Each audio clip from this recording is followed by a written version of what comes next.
ค่ะเมื่อน่าจะมาเฮ็บหยุบยูจอกนะคะเนาะจะเป็นฮือนะคะมาจอมด้วยกันค่ะจอกใส่ไข่และอ่ำใส่ไข่นะคะเนาะเฮาค่ะจะมาซอยเฮ็บกันนะคะเนาะก็ได้ค่ะนะคะล้างเฮ็บมัน3-4น้ำมาก็มาซอยเซๆเพื่อหน่อยนะคะเนาะว่ายาวก็มาตำผักหมี่โฮเผิกค่ะ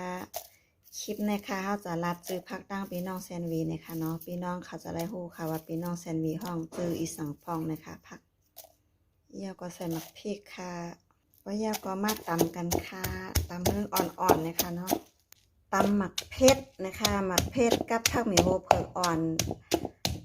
ยาวนะคะเนาะกับในเฮาค่ะจะมาใส่ในอ่างค่ะใส่ในอ่างกันค่ะยาวก็ใส่มะเขือส้มค่ะยาวก็ใส่ผักกี้เมืองกอกค่ะกี้เมืองกอกนะคะเนาะอำใจกรุงเทพนะคะเนาะอำใจเมืองกอกกรุงเทพนะคะเนาะ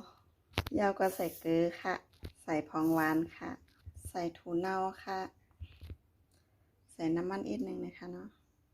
ยาวก็ใส่มิ้นค่ะ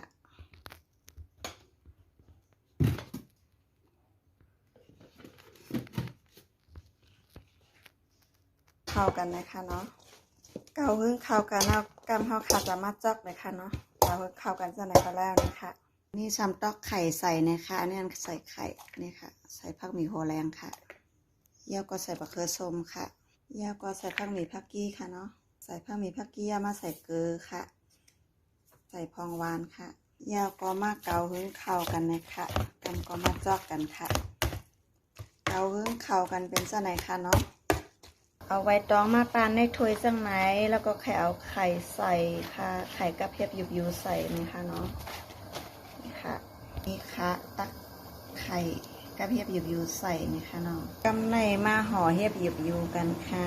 มาจอกเห็บหยุบกันนะคะเนาะจองตรงนี้ค่ะก้นแซนวีห้องเราตีห้องเหมือนกันกับค่าเฮ้านะคะเนาะคอมเมนต์มาบอกเลยค่ะตัดปลายไปในเอ็ดนะคะเนาะยาวน่ะจอกยาวๆค่ะเฮาค่ะจะมานึ่งกันนะคะเนาะมาใส่ไข่นึ่งกันค่ะยาวก็โหมพ้าไว้ค่ะ